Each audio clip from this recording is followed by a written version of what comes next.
guys, first day ni Princess today sa schooling niya. So, hahatid namin ni Daddy. So, ngayon lang naman. No? Ihahatid din namin yung food ng mga bata. So, first day of the school, tingnan natin si Princess. Mag-picture-picture tayo. Memorable to sa amin ni Daddy kasi imagine, Princess when baby pa, nasa amin na yan talaga eh. No? Inaanak yan ni Daddy eh. Alam, si Mommy, sampay. Excited ka na? Wow! Nice one! Hello guys! Hello guys! J-school ka na? Yeah. Asan yung ano mo? Ano? Kunan mo nga ito, itabi mo sa kanya. Oh, sige.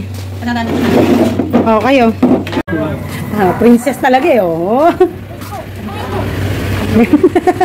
Big girl na, oh. Oh. Pusid ka pa dun. Oh, dyan tayo, tabi tayo dyan. Saan? I'm on the front. Saan school? Excited ka mag-school? Pupunta tayo school guys. Hintay lang kayo. Nagbablog. You know what she said? Kamusta nga pa? Wait, just wait guys. I'm going to school. Ay, nakalimutan ko guys. Oh, Blaze, nakalimutan mo mag-business? Hindi, syempre hindi ko nakakalimutan. Ang dal-dal eh. Huwag mag-aaway doon ha. Tsaka huwag mag-aharot. Susumbong ko na lang sa teacher pag inaway ako. Yes, very good. At saka susunod sa teacher ha. Gagawin yung mga activities ha. Kung ano yung papagawa ni teacher. Pag sinabing kunin yung ganitong gamit, kukunin mo sa bag. Lagi mong iaayos sa mga gamit mo para di mawala. Ano ang susunod ko doon? Sasabihin ni teacher. Pangalan ko? Yes. Wow! Magaling siya magsulat ng pangalan. Maganda siya magsulat ng pangalan. Marami pa akong sinunod. Nagpakayan pa ako. Ganun talaga. Siyempre, gagalingan ko sa school. Dati baby lang eh. Ngayon mag-aaral na. Araw-araw ganyan ha. Kakain ka ng tanghalian ha para may lakas ka pag tayo. Yes. Tapos mamaya kung may assignment, titingnan natin gagawa ka assignment. Ganda ng shoes mo. Syempre si Mami bumili niyan. Wow. Diba? Ako bumili niyan. Oh, diba? Ganda para sa'yo talaga yun. Yung uniform mo, ganda-ganda, bagay na bagay sa'yo. Yan tayo papasok.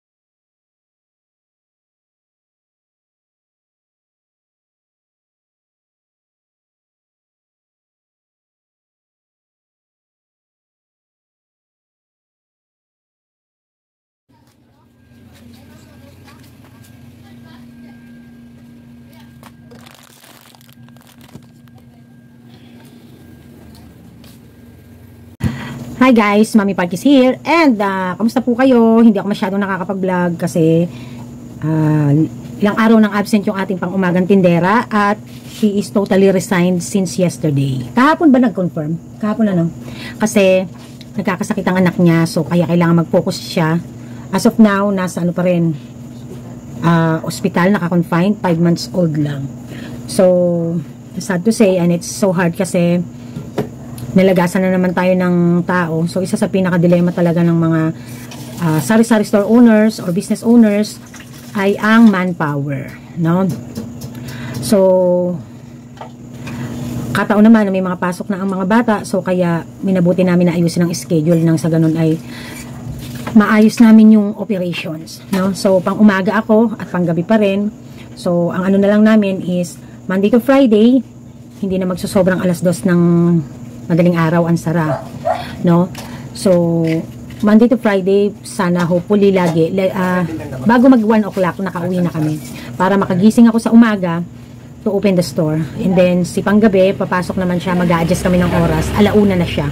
So, any hours na magmo-more than sa kanyang basic duty hours ay papasok sa OT. And, in advance na rin natin yung kanyang kasi nga siya lang yung lagi nating nakakasama. In advance na natin yung kanyang supposedly September 1 siya mag 300 a day. So sa ngayon, in advance na natin. And pinag-isipan din kung kailan siya magkakaroon ng day off. Kasi dapat may day off na siya. Nakaayos na lahat. Ang kaso nga, nangyari nga yan. So, hindi ko naman ginajudge lahat, pero talagang noon pa, talagang kahit kailan, sablay talaga ang kumuha ng empleyadong may baby, may anak. No? Even kasi sa sarili ko, na-experience ko din yan. Due to many reasons. Unang-una, kung wala talagang firmes na pamilya na mag-aaruga or wala kang firmes na hinire na mag-aaruga ng anak mo and you want to work, napakahirap. So sa part ko, ganun din, no, nung maliliit pa ang mga bata. Mamimili ka talaga, gigib up mo career mo, magpo-focus ka sa anak mo, or ayun, magkakasakit lang or whatsoever, no? So iba pa rin yung inanay ang mismo nag-aalaga, or talagang yung nanay mismo ay kahit hindi siya yung nag-aalaga, nalulook after kahit paano yung bata, no? Iba ang hirap na magpalaki ng baby, ibang-iba sa totoo. But anyways, that's it. And naging busy din kami. Nakita nyo naman, naging busy tayo. At may mga nagkaroon na rin tayo ng mga deliveries at mga ganap sa ating nakaraang araw na hindi tayo nag-vlog. So, I'm quite busy. Siyempre, I'm quite puyat, no? So, yun nga, kahit paano, pagkatanghali, try my best na makakuha ako ng nap para makabawi ako ng lakas. But anyways, na-miss nyo ba ako? Kasi kayo, hindi ko lang na-miss. Ayan. Sabi ko, ay, ang tagal ko na din nagko-content. Sige nga, mag-content nga ako. But anyways, kailangan nating mag-shoutout dito sa ating huling vlog na high revenue, low profit margin, low revenue, high profit margin. And then, i-shoutout natin at ito ang gawin nating topic sa ating, sa ating vlog na nag-comment doon sa magkano ang kakabigin na ni Kasari sa kanyang specific na sales. Doon siya nag-comment, etong si Heber Logins Loresco 6921. Sabi niya, paano magpaikot ng pera sa negosyo if may mga needs and wants ka? Pasagot po. So mag-shoutout muna tayo, saka tayo mag-focus sa kanyang tanong. So sa ating last video na high revenue, low profit, watching from Pangasinan, Venus Abatang, Lorzi OFW Kuwait, Winnie 07, Ellen Pilar, Arlene Gonzalez. Ayan. So balik tayo kay Heber Logins Loresco 6921. So paano nga ba magpaikot ng pera sa negosyo? No? At paano kung meron kang mga needs and wants? So siguro, ang ibig niyan sabihin dito, paano mas kumita ng pera para mabili mo or matugunan mo ang needs and wants mo sa buhay, no? Ayan. So, let's tackle muna about the needs and wants. So, pagka sinabing needs, ibig sabihin, basic. So, pagka needs, nahandyan yung you cannot live without. So, ibig sabihin, hindi ka mabubuhay ng wala. Kung maalala nyo sa mga pinag-aaralan natin, sa mga nakarating dito ng medyo mataas na antas ng pag-aaral, yung physiological needs ng tao, no? Yung, di ba, yung number 1 is food, shelter, education, clothes, no? Yan. So, next na lang yung education, yung health, yung mga kung ano-ano pa, no? So, pag basic needs, syempre unang-una ang chicha, no? Pangalawa ang tirahan, ang shelter. No? So yan. So sa food syempre included na ang tubig, ha? Huwag kayong piloso. So, ibig sabihin you cannot live without. So kailangan ito ang unang matugunan. On the other hand, the wants is the things that you can live without. Ibig sabihin po pwede kang mabuhay kahit walang kotse, kahit walang magandang bag, kahit walang kolorete sa mukha, mabubuhay. Okay? So, wants, so ito yung mga bagay na hindi mo na kailangan basta-bastang bilhin para magkaroon ka ng pang-araw-araw na buhay. Okay? So, luho, ika nga. Okay. So, syempre, uunahin natin ang needs bago ang wants. So, ganito lang po yan. Pagdating po sa ating negosyo, kailangan ay identify muna natin ang status ng ating negosyo. Tayo ba yung mga tipo ng negosyo na meron na tayong mga terms, nakakautang tayo para kahit papaano, hindi natin kailangan maglabas lagi ng cash dahil merong magpo-provide sa atin na supplier na maibenta natin ng in advance bago natin bayaran ang items. So, this is common known as leverage. Okay? So, malaking bagay, malaking factor ang meron ka nito sa negosyo. Kasi nga, bukod sa makatutulong sa pagpapalago ng negosyo mo, nakaka-avail ka ng mga murang produkto, at makakatipid ka pagdating sa transportation expenses. So, maraming benepisyo ang magkaroon ng ganitong opportunity sa iyong hanapbuhay. However, this is also about being a good and responsible businessman. So, kailangan ay responsable ka din. At bago mo pasukin, ay malaman mo na kung may kapasidad ang iyong negosyo to avail the term at kung makapapasa ka. So, kailangan nating malaman yan kasi dito mas mabilis magpaikot ng pera o ng kapital ng negosyo. No? Dahil mas maia-allocate mo pa ang ibang kaperahan mo sa mas gusto mo pa na i-adds on sa iyong produkto o sa iyong negosyo. Ika nga. Okay. So, paano naman kung wala? It's totally okay. Wala diba? So, marami naman nag-successful na nagsimula lang talagang magpaikot muna bago lumaki. No? So, lagi kong ina-advise sa mga OFW na pauwi. Isa sa pinakamahalaga na dapat na matutunan at maaral nyo, no? Is yung wag galawin, lalo na pagbago sa pagnenegosyo, wag galawin ang pera ng tindahan. Huwag ipitin sa garapon, huwag ilagay sa garapon, iparolling. Huwag mag-ipon kung hindi rin lang naman net income ang inyong paghuhugutan. So, bakit? Kasi, tulad nga ng sabi ko sa inyo, mas mabilis at mas okay ang negosyo na meron ng leverage, but matitinik na mga negosyante ang kayang makagawa niyan. So, mga wrong move naman ang mga gumagawa ng mga bagay na makakaapekto sa mabilis na pag-rolling ng ating kaperahan. In what way? So, yun nga, iniipit nyo, mali ang pagkurot nyo, at bago pa lang ang negosyo, ay binibigyan nyo na ng malaking responsibilidad, both business itself at sa pangsarili nyo. Sa pagbago ang negosyo, huwag niyong ginagalaw ang pera. Ibukod niyo ang personal from your business. Alamin niyo kung magkano ang needs niyo sa personal. Nang sa ganon, yun ang maipush niyo na maiprovide na sales and net income ng inyong negosyo. So talagang kahit saan natin balibalik ta rin, uunahin natin ang needs na masustain.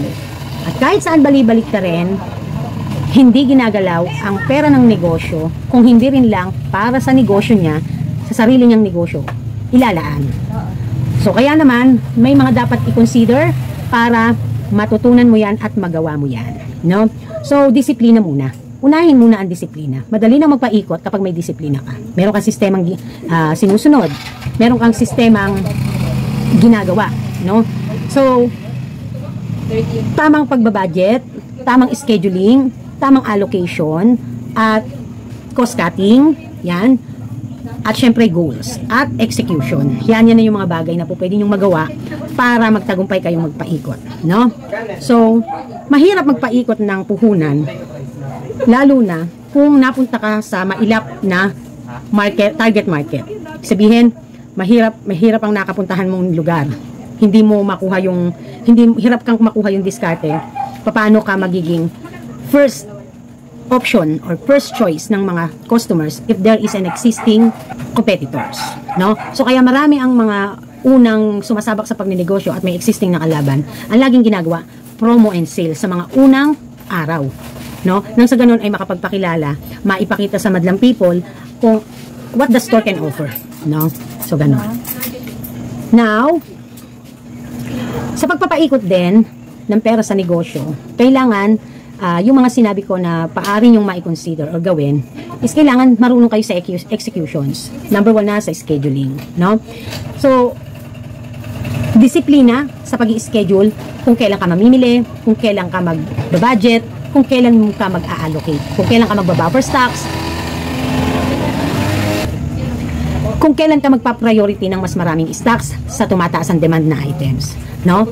So, gasgas na advices ang focus to fast-moving products. Alam nyo, kahit mag-focus kayo sa fast-moving products at kahit gaano nyo napaikot, ilang beses kayong nakabili ng produkto na napaka fast moving at nag-akyat sa inyo ng magandang sales. Kung wala din kayo sa tamang disiplina, wala din, no? Wala din. So kaya ina-advise ko na kapag bago pa lang sa pagninegosyo, siguraduhin hiwalayin ang personal sa negosyo. Mami, pag eto tanong, doon na nga aasa sa negosyo, bread and butter parang ikaw. Paano yun? No? So, there's no such thing as magne-negosyo ka, tapos sasabakan mo agad ng kurot ang tindahan. Huwag kang umasa na in the long run, maaasahan mo yan na magbibigay sa iyo ng sustainable financial support. Kasi, ang negosyo ay pinapalago muna, pinapalaki muna, ini-stable mo muna, no? So, iyan ay gasgas na gasgas na advices talaga sa totoo lang. So, ibig sabihin, papasok na dito ang diskarte, no? Disiplinado ka nga, oo nga, may mga factors, mami, or may mga certain things, mga fortuitous events na hindi mo inaasahang mangyayari na magiging dahilan ng paghina or pagbagsak ng negosyo, kaya cannot able to rolling the capital. So, yun ang paghahandaan nyo. So, kaya may tinatawag na buffer funds, emergency funds, ano pa ba? Parang, may mga ano tayo, may mga inaala tayong mga funds na para sa pag may mga dumadating na mga circumstances na mabubunot natin. Okay. So, ngayon, kung ang negosyo ay okay na, handa na, parang maaasahan na, bago mo malaman yan, dapat alamin mo muna kung magkano ang kailangan mo buwan-buwan. So, in my part, kailangan ko ng 75 to 85,000 monthly to sustain the needs of my family, to sustain our needs. Hindi kasama luho doon. Hindi kasama ang luho. So, iyon ay tamang-tama lamang sa pagkain, sa mga bayarin, sa mga investment na kinumit kong bayaran, i-under mortgage or i-under loan, lahat na. Sa family ko pa lang yon. So, paano pa yung mga wants, yung mga ibang hindi naman kasama sa budget ang Jollibee, hindi naman kasama sa budget ang bagong tsinelas, bagong gamit, bagong ganito, bagong ganyan, no? Hindi kasama yung bumili ka ng ganito, no? Pwede naman bumili ng tigta 35, bumili ka ng ganito, di ba? So, mayroong mga wants na need mo rin, and at the same time, kino-consider mo ang quality at yung aesthetic style na magpipit sa personality mo. Let's say for example, ito Aqua Plus, mahal ang presyo. Marami kang mabibili na 100 plus lang. Halos same lang din ang ibibigay sa iyo na pangangailangan mo. Mami-maintain yung lamig na gusto mo sa tubig. No? So what makes the difference of this? Maybe mas more durability, mas more quality ang mga ang pagkagawa sa plastic at sa metals. So may quality kang kino-consider sa mga wants mo. Pero kung tutusin, kung need mo lang ng ganito, may mas mura, no? So, pagdating sa needs, alamin mo na kung ano ang kailangan mo monthly.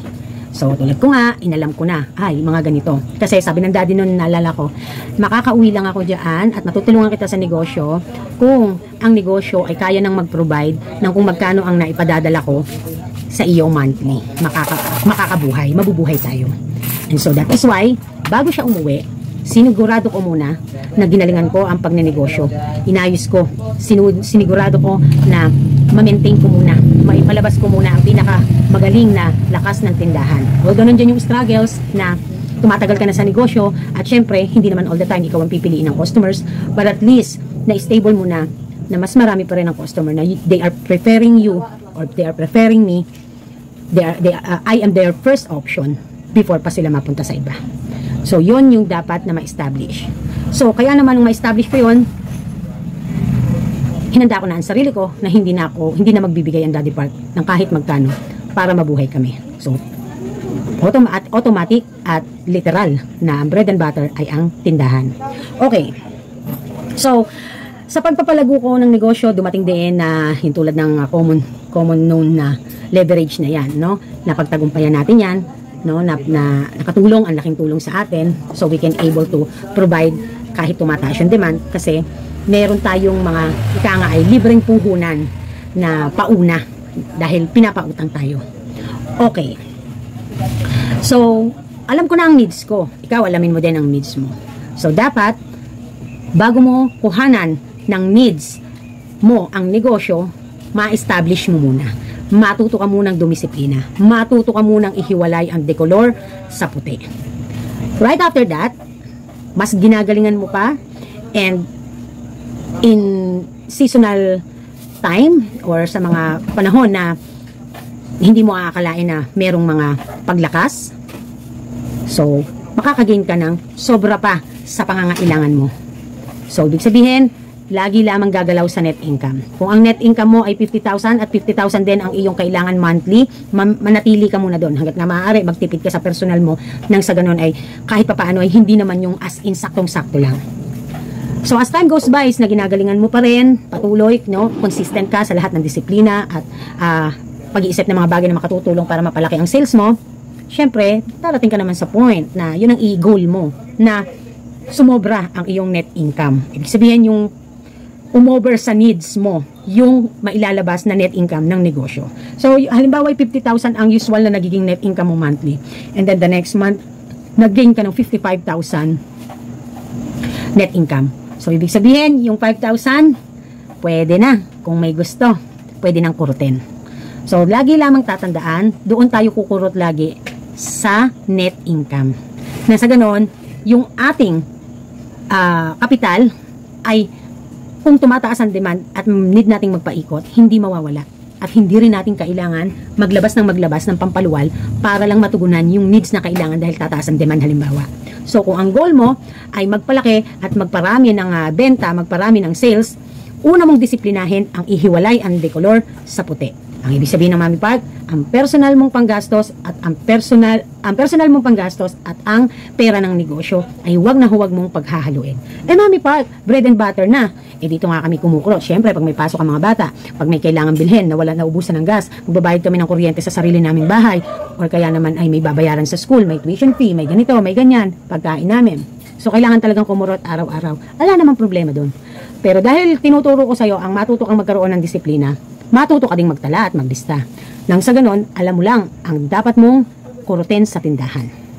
Nang sa ganon, maalaman mo, Diyos ko Lord, over expenses pala kami. Over pala kami. Kamusta ang kapital na laman ng tindahan? Baka nahatak na. Baka nabatak na. Kasi kahit sabihin pa na marami kang opportunity when it comes to leverage, nonsense yan kung hindi ka marunong mag-control. Hindi ka marunong maghiwalay ng puti sa decolor. Hindi mo kayang panindigan ang magpigil na bumili ng mga bagay na hindi mo namang kailangan. Tapos maapektuhan ay yung budget mo na sa needs, no? Alam nyo, kahit hindi mga nagne-negosyo, dinadanas yan. Kasi walang disiplina, lalo na pag may bisyo, no? Minsan dito, no? Namamahalan sa mantika o kaya sa kilo ng bigas. Makikita mo, o sige, yosi na lang.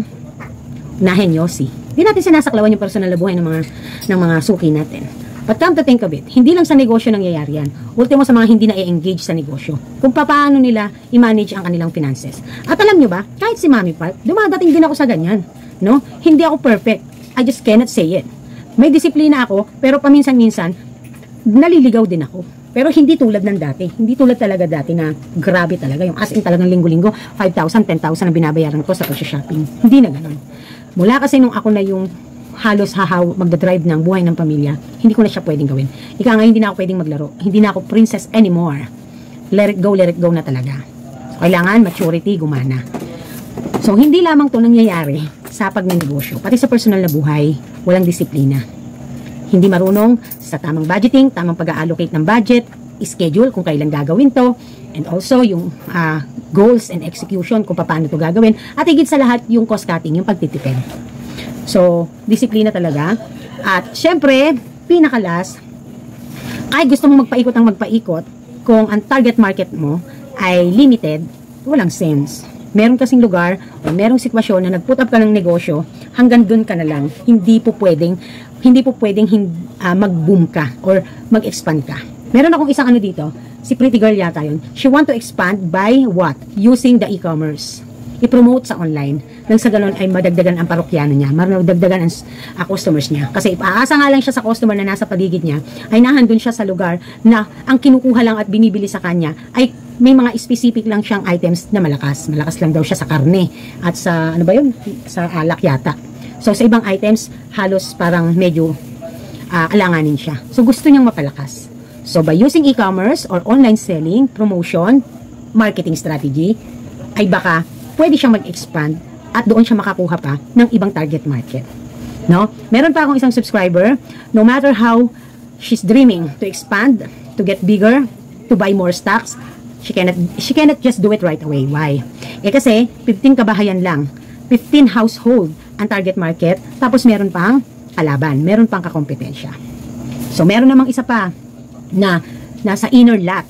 Tapos gusto man niya na magpalaki, mas pinipili ng iba na mamili sa labasan, konting lakad lang, at may malalaki ng mga groceries, mas mura, mas competitive ang price. So bibili lang sa kanya pag walang-wala talaga doon sa mga binibilan ng customer, at kapag sarado na. No? So kumbaga last option siya. At madalang mangyari pang maging last option. So yung mga ganon ay valid reason yun. Na no matter how you wanted to expand and to get big, di mo magagawa basta-basta. Kasi nga, nandun ka sa lugar na ang target market ay limited. Like what I have na store before ako naging dito. Sa maliit ko pa lang na store. Diyan may bibili. Okay na, Mi. Okay na?